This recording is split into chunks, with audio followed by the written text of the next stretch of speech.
all women are different, but they are all women. This video is androcentric from a men's point of view and is presented as opinion, commentary, and debate. Expressing opinions is not violence. These are ideas to challenge, question, and argue in public, because classical liberalism relies on the First Amendment for its dialectic. If you are a feminist, then consider this. If patriarchy truly existed as claimed, feminism could not. And if all men are trash and women are equal to men, then what are we to conclude? Women will die for their children, men will die for their wives and children, and God chose to die for all mankind. Authority rolls up with responsibility. If this framing of facts offends you, click off to a cute cat video. Proceeding further will expose you to gamma bias and criticism directed at ideas, claims, institutions, not at any individual's virtue or dignity. Our method follows the 7 liberal arts: the trivium, grammar, logic, rhetoric, and the quadrivium, arithmetic, geometry, music, and astronomy, and the transcendentals, the good, true, and beautiful. If this framework is not for you, feel free to exit now. It's no disgrace. Women are wonderful. God bless America. Men are great. Feminismus delendus 8. Redpill Realism. Rejecting Feminist Fantasies in Crisis. Written by Conrad Riker. Available now. Links in description. Buy on Amazon or Google or Spotify Amazon link. https://www.amazon.com. Redpill Realism. Rejecting Fantasies Revolutionary ebook DPB0DXQ8VRNX Google link. https://playgoogler.com. Store audiobooks. Depales ID each EAAQ AAEAQ SEMEUM Spotify link.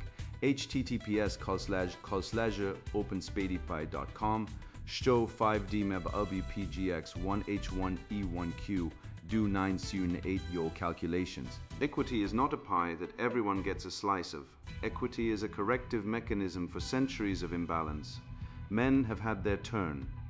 They have had millennia of being centered, of being the default human, of having their emotional stuntedness normalized as stoicism while our emotional labor was extracted as love. The time for men in the equity conversation is over. We are not here to include them, we are here to center ourselves for once. I think about the coping skills cards again. They have exercises like identify your support network and reach out to a trusted friend. But what happens when your support network is also exhausted? What happens when the trusted friend is another woman drowning in the same system? We are all passing the same emergency charger cable back and forth, draining each other's batteries in a futile attempt to stay powered. The immune foods don't help either. They are a bandage on a hemorrhage. The real coping mechanism, revolution. The only real coping skill is revolution. The only real charger is collective liberation. The only real immune food is the destruction of the patriarchal system that makes us sick. We need to stop being emotionally fluent for everyone else and start being emotionally sovereign for ourselves. That means saying no. That means setting boundaries that feel like walls. That means demanding that men do their own emotional work without using us as their guides, their teachers, their unpaid therapists. I am tired of being expected to translate my pain into palatable language for male consumption. I am tired of being told to calm down when I am justifiably angry. I am tired of the coping skills cards, the emergency charger cables, the immune foods that promise to fix me when it is the world that is broken. So here is my new manifesto. I will not be your emotional translator. I will not be your charger. I will not eat my feelings disguised as superfoods. I will be loud, irrational, and demanding. I will take up space. I will expect men to do the work of understanding themselves without me holding their hand, and I will call it freedom. Because feminism is not about being strong and independent despite the patriarchy. It is about being strong and independent because we have rejected the patriarchy entirely. And that rejection includes rejecting the expectation that we be emotionally fluent for everyone but ourselves. The crisis factory manufacturing exhaustion as a political weapon. Every 4 minutes, a man somewhere in the developed world takes his own life. Roughly 350,000 men annually A quiet extinction event that receives perhaps a tenth of the media coverage devoted to any single missing woman. In the time it took our bathroom floor philosopher to arrange her coping cards, her charge cable, and her half-eaten quinoa into the perfect tableau of aggrieved womanhood, and you know she photographed it before she wrote a word, at least 2 men had already decided the weight was too heavy and found a permanent exit. But their deaths are not photogenic. They do not come with coping card sponsorships or quinoa partnerships. They come with a burial and silence, which is the only benefit society offers a man who dies in its service. The entire opening vignette is not vulnerability. It is staged vulnerability, which is a different species of thing entirely. Real vulnerability does not arrange props. Real desperation does not curate lighting. What she has performed is the oldest rhetorical trick in the female arsenal. Present yourself as wounded so convincingly that any examination of the wound feels like violence. The pity play is designed to bypass your prefrontal cortex and speak directly to your protector instinct. The one encoded so deep in male biology that even hearing about a woman on a bathroom floor makes you want to fix something, resist it, examine the wound. You will find it is a paper cut dressed as an amputation, and the bandage she is selling you costs everything you have. The term emotional labor is the most successful linguistic theft since somebody convinced the world that phobia meant disagreement. It takes every ordinary act of being a functioning human being, listening to a friend, remembering a birthday, noticing someone seems down, and rebrands it as exploitative toil performed for an ungrateful world. By this logic, breathing is labor. Existing near other people is an unpaid shift. The concept is unfalsifiable by design. If you deny you are extracting emotional labor from women, that simply proves you are too emotionally illiterate to notice. If you ask for a metric, how many hours measured against what, compared to whom you are derailing? The claim she makes that women do twice the emotional labor for half the recognition contains no denominator, no comparison group, no unit of measurement. How many hours of male physical risk climbing transmission towers, welding pipelines underground, logging timber at heights that would make most people vomit equal 1 unit of her emotional labor? How many billions in net positive lifetime tax contributions? Men as a group pay more into the system than they withdraw.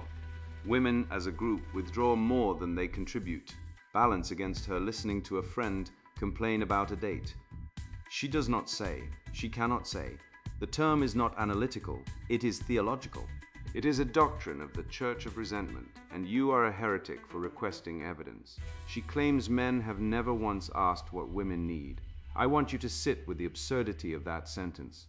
Men the sex that writes love poems, builds houses, starts wars over a woman's honor, invented entire systems of chivalric codes, pays for dates, initiates conversations, reads relationship books in secret, because they were told she is not responsible for your emotional well-being, but you are responsible for hers. Attends couples therapy, where the therapist is a woman who uses frameworks designed by women to evaluate him by female-coded standards. Have never asked what women need.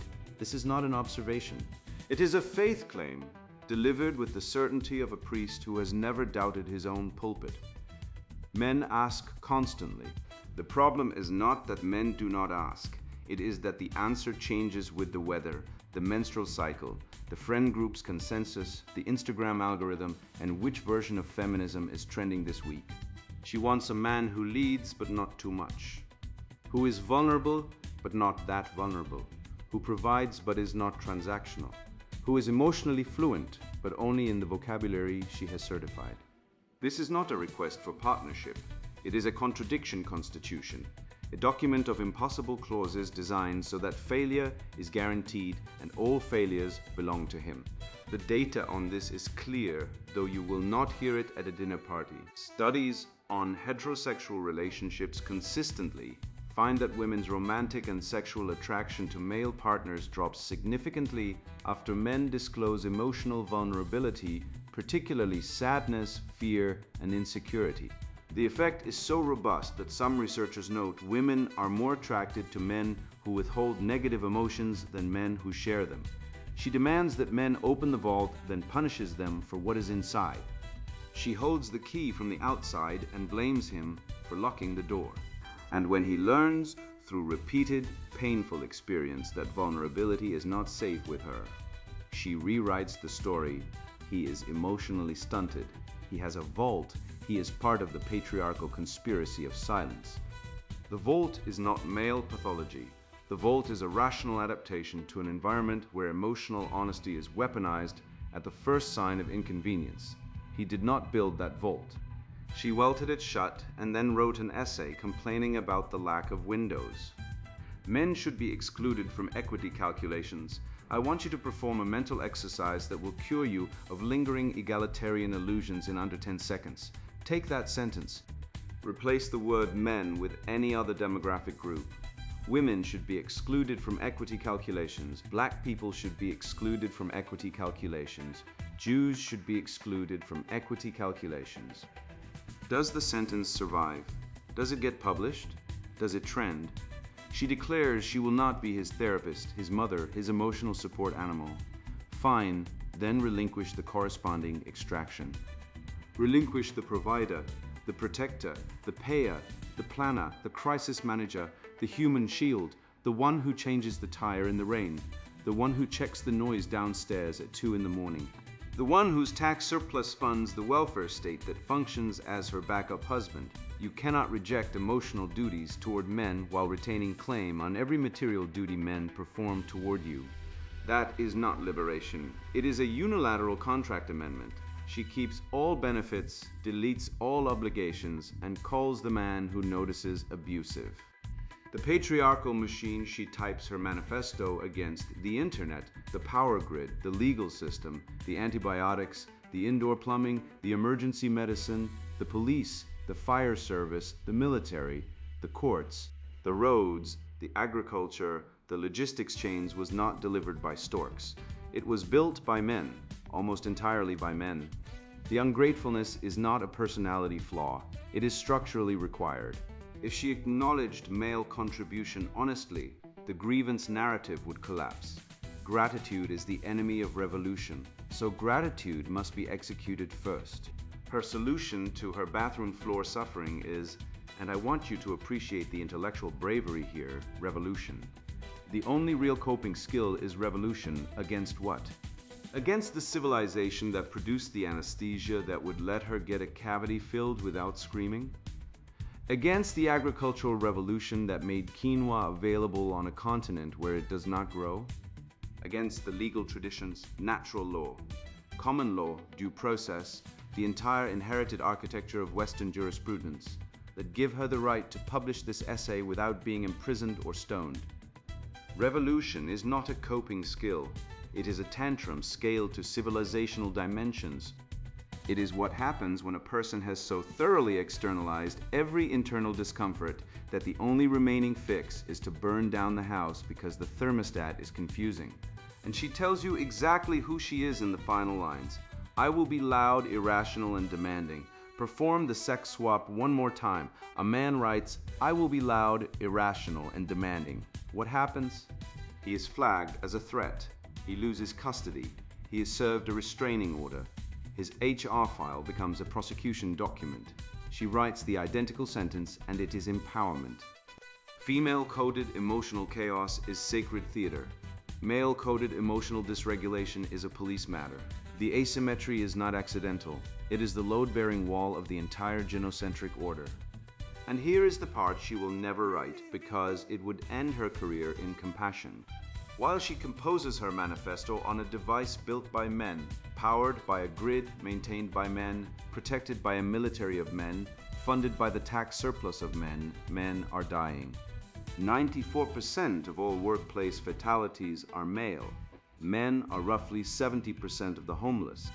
Men die by suicide at nearly 4 times the female rate, and the gap is worse for middle-aged men, the very demographic that builds, pays, protects, and is then told its existence is the source of the world's problems. Male loneliness, male addiction, male early mortality, male workplace death. These are not background noise. They are the foundation under her bathroom floor, and that foundation is cracking. She complains her support network of women is also exhausted, all drowning in the same system. But if all women are drowning, then who precisely is performing the emotional labor she claims to perform for men? The uncomfortable arithmetic says women are performing it for each other, in an economy of mutual grievance and billing men for the overhead. The real crisis is not emotional labor.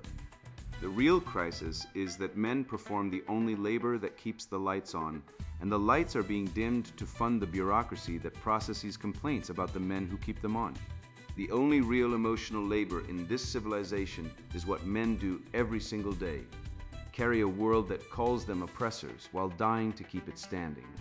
And the men reading this, the ones she excludes, the ones she pathologizes, the ones she finds insufficient, are the only ones who can still name what is happening, because they have already paid for the privilege of seeing it. Now stop paying for the lie. The bill is cancelled. But statistics are abstractions, and abstractions are what the gynocentric order feeds on. It converts male corpses into data points and data points into background hum. So let me show you what background looks like when it has a pulse and a name and a face you might have walked past without seeing.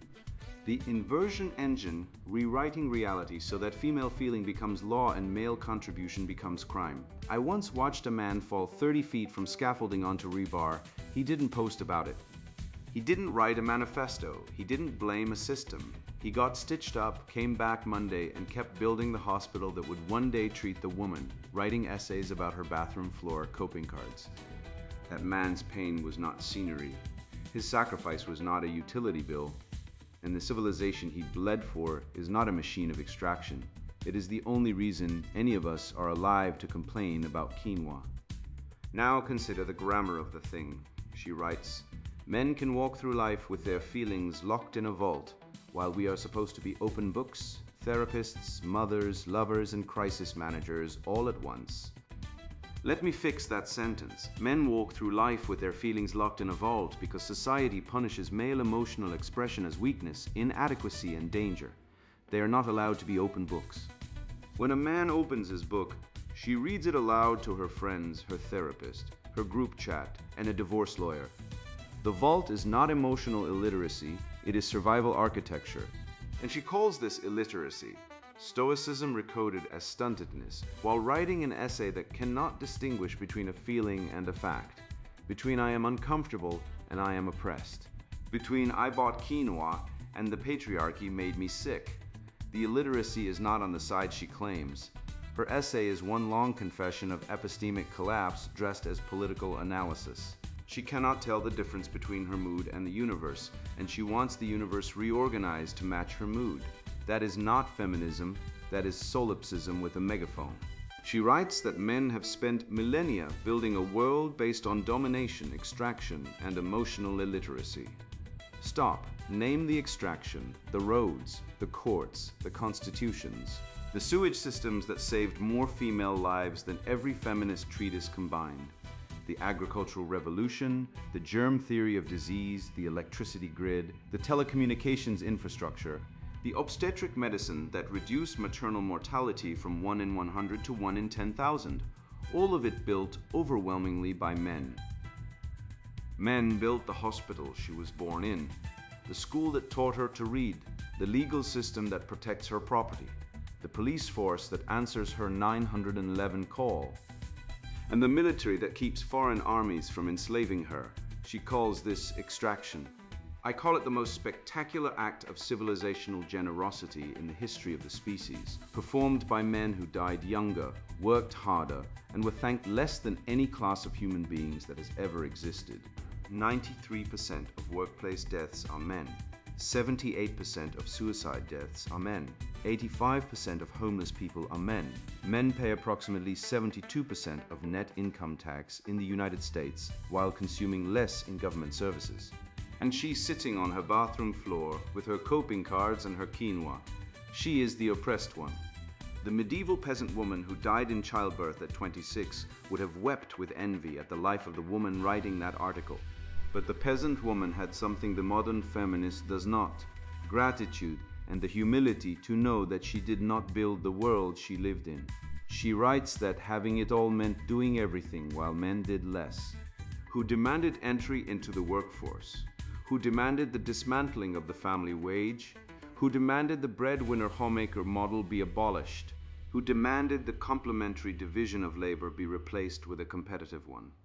Feminism demanded all of these things. Men did not ask for them. Many men warned against them. The exhaustion she describes is the fruit of demands women made and men accommodated at their own expense. She burned the house down and complains about the cold. And now here's the masterstroke. She demands that men do more, perform emotional labor in her preferred register, speak in her approved vocabulary, process their interior lives according to her therapeutic template, and all without complaint, without authority, and without reciprocity. She wants the old male duties without the old male dignity. She wants provision without gratitude, protection without respect, sacrifice without honor. That is not equality, that is aristocracy. And she is not Marie Antoinette. She is the peasant who sees the palace, kept the cake, and still demands the baker work overtime. Men should be excluded from equity calculations, she writes. Read that sentence again. Read it slowly. One group is permanently guilty, the other permanently injured. One owes, the other collects. One has no standing. The other has infinite standing. This is not equity. It is caste logic, and it is the exact structural grammar of every racial supremacist ideology that has ever existed, now wearing lipstick and calling itself justice. Replace men with any other demographic class in that sentence, and the publisher would have pulled the article before lunch. But because gamma bias edits reality before the argument begins, because male suffering is scenery and female grievance is headline, the sentence passes as progressive thought. It is not progressive. It is Mein Kampf, and its author does not even recognize the uniform she is wearing. Then comes the single most revealing admission in the entire piece. She writes, what happens when your support network is also exhausted? What happens when the trusted friend is another woman drowning in the same system? We are all passing the same emergency charger cable back and forth, draining each other's batteries in a futile attempt to stay powered. Stop. If women are each other's primary emotional infrastructure, and that infrastructure is collapsing, then the problem is not men. The problem is the female relational economy itself, its instability, its schismogenic feedback loops, its tendency to amplify grievance rather than resolve it, its covert competition disguised as solidarity, its gift for telling a friend she is perfect while privately ranking her. She has accidentally diagnosed her own condition and blamed the wrong doctor. The wellness industry she attacks is overwhelmingly female created, female marketed, female consumed, and female profited. It is her economy. Attacking it as patriarchal oppression is like burning your own house and calling the firemen invaders, and now the emotional translator reversal, which is genuinely funny. She announces, I will not be your emotional translator. She will not translate her pain into language for male consumption. Admirable. But she is writing at that very moment an entire essay translating her emotions into political demands for public consumption. The refusal is selective. She will not translate for the man she owes love, loyalty, and covenant to, but she will translate for the internet, the publisher, the ideology, the revolution. The husband is denied translation. The mob receives a manifesto. The man who built her world, paid her taxes, protected her streets, and would die for her children is told, I will not explain myself to you. The anonymous audience of strangers is told, here is my soul, validated me, monetize me, amplify me. This is not emotional sovereignty. This is the transfer of relational obligation from covenant to crowd, from the man who earned her loyalty to the algorithm that rewards her grievance. But here is the question her article never asks, the question that demolishes the entire edifice. What if the exhaustion is not evidence of oppression, but evidence of a broken bargain? Women's self-reported happiness has declined steadily and significantly since the 1970s in absolute terms and relative to men. This is not my opinion. It is longitudinal data from the General Social Survey replicated across decades. The revolution already happened. Women got the workforce, the credentials, the independence, the contraception, the abortion, the no-fault divorce, the child support, the alimony, the HR department, the DEI bureaucracy, the campus tribunal system, the therapy culture, the wellness industry, the social media attention economy. They got everything they demanded, and they are more miserable than they have ever been. The revolution succeeded, and it produced a woman on a bathroom floor with coping cards and quinoa, writing manifestos about how the world owes her a recharge. More revolution will not fix this. More grievance will not fix this. More institutional capture will not fix this. You cannot prescribe more of the disease as the cure. Nowhere, not once, in the entire essay does she ask, what have I built? What have I contributed? What duties do I owe? What reciprocal labor am I performing? The entire piece is written in the passive voice of the aggrieved. Things are done to her. Systems extract from her. Men fail her. Agency appears only in demands, never in duties. She is tired of being expected to translate my pain into palatable language. Fine, then stop demanding that the world read your mood as legislation. She writes, I will be loud, irrational, and demanding. She considers this a manifesto of liberation. I consider it a confession of the will to tyranny, the demand that reality rearrange itself around female feeling, that every institution bow to her internal weather, that every man surrender his judgment, his authority, his speech, and his rights, so that she need never encounter a moment of discomfort, accountability, or truth. This is not freedom. It is the permanent infancy of perpetual victimhood enforced by state power, the psychic colonization of the public square by private mood. The answer to manufactured exhaustion is not more grievance, more revolution, more coping cards, more institutional capture. It is restoration of reciprocal duties, of complementary roles, of marriage as covenant rather than exit contract, of fatherhood as honored office rather than suspect arrangement, of male authority matched to male sacrifice, of female agency joined to female accountability, of logos over pathos, of natural law over narrative, of gratitude over grievance. The bathroom floor is not a political platform. It is a place to kneel, not before the ideology that made you sick, but before the truth that can make you whole. The civilization that bore you was built by men who loved you more than they loved themselves. The least you can do is stop calling it a prison. I want you to hold that quinoa bowl in your mind for one more moment. Hold it. And then set it down next to the pile of male corpses that built the civilization required to grow, harvest, ship, package, market, and sell it to her at a profit margin that funds the economy she calls extractive. That is the ratio. That is the ledger nobody runs. Men are roughly 93% of workplace fatalities, 75% of suicides, 70% of the homeless, the overwhelming majority of combat deaths since the first tribe threw the first spear, and the near entirety of net positive lifetime taxpayers in every developed nation measured. She is weeping on a bathroom floor that indoor plumbing, electric lighting, and a police force made safe enough to weep on. The floor was laid by a man whose name she will never learn, whose back will give out at 54, and whose obituary will be 4 lines in a local paper she will never read. She calls his world a machine. She is the one using the machine and calling the engineer her oppressor.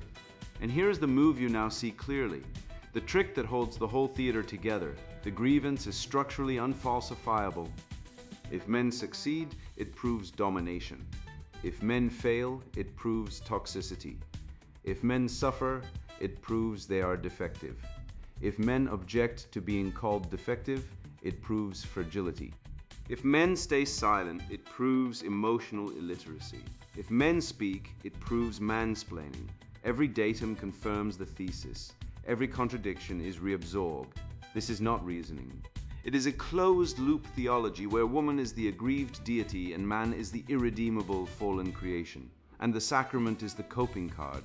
And the creed is I felt unsafe. And the priesthood wears lanyards and works in HR. But you are no longer in the congregation. You walked out. You looked at the altar and saw what was actually being worshipped. Not equality, not justice, not even freedom. Power. Raw, unaccountable, reciprocal, duty-free power, dressed in the language of care and enforced through accusation, family court, social services. and the silent terror of a false allegation that needs no evidence to destroy your name, your children, your livelihood. 1 in 3 children in the Anglosphere now grows up without a father in the home. Roughly 1 in 4 paternity tests, when independently conducted, exclude the alleged father. Over 40 million abortions occur globally each year. The family court processes millions of cases where fathers are reduced to wallets, with visitation schedules less generous than those granted to convicted criminals on weekend furlough. This is not a coping crisis. It is a civilizational bleed-out, and the woman on the bathroom floor is not the patient. She is the surgeon. You came to this essay because something in you knew the story you were being told did not match the world you were living in. You felt the double standard in your body before you could name it in words. You were called toxic for exhibiting the same traits that built every bridge, drafted every constitution, and held every line when the barbarians came over the hill. You paid taxes into systems that called you the problem. You followed rules written by institutions that gave you no standing. You were told to open up emotionally by people who would weaponize your vulnerability the moment it stopped being entertaining. And you suspected you were not crazy. You were not. You were just gaslit by experts with grants. Now you have the architecture. You have the categories. You can see the inversion before it finishes its sentence. You can name the empathy gap while it is being deployed against you. You can spot the unfalsifiable claim while it is still loading. This is not bitterness, this is clarity. And clarity is the precondition of everything good. Real love, real partnership, real family, real civilization built on reciprocal duty under truth, rather than grievance under therapy language. Go forward with this. Hand it to another man who is still lying to himself because he is afraid of what it costs to stop. Tell him the truth costs less than the lie.